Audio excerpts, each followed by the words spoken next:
Me and my father, we both had taken a flat here. My father is now 80 years old. He's still struggling. We stay in a very old society in the city area where there is no lift. My mother died last year crying because we couldn't take her to the hospital. लेके आने तक it was too late.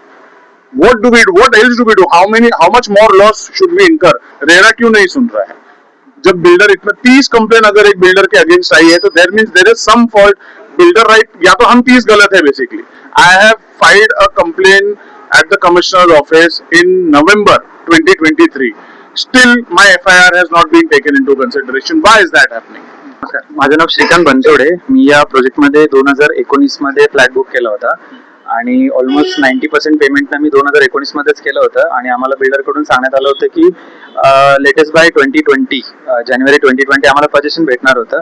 Looking at the situation ज्यावेळेस आम्ही flat book केला त्यावेळेस almost बिल्डिंगचं काम झालेलं होतं आणि देन आम्ही त्याच्यावरती विश्वास ठेवला की एक 6-7 महिन्यामध्ये कम्प्लीट करेल आणि आम्ही पूर्ण पेमेंट केलं होतं त्याला.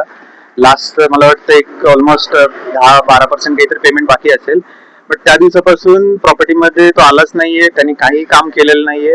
गेली 3-4 वर्ष आम्ही त्याच्यासोबत फॉलोअप केलं. त्याच्यानंतर आम्ही रेराला अप्रोच केलं. रेरामध्ये ऑलमोस्ट आमच्या प्रोजेक्टमध्ये 30 ते 32 लोकांनी कंप्लेंट रजिस्टर झालेले आहेत. आज रेराची ऑर्डर येऊनही 6 महिने झाले तरीही बिल्डर काही करत नाही आणि आता लास्ट 2-3 महिन्यापासून तो आमचे फोनही उचलत नाहीये, तो आम्हाला रिस्पॉन्डही करत नाहीये. It's been now almost 10-11 years now I've been following up with the builders ki please complete this project. Recently I filed a RERA complaint. I got the favorable order.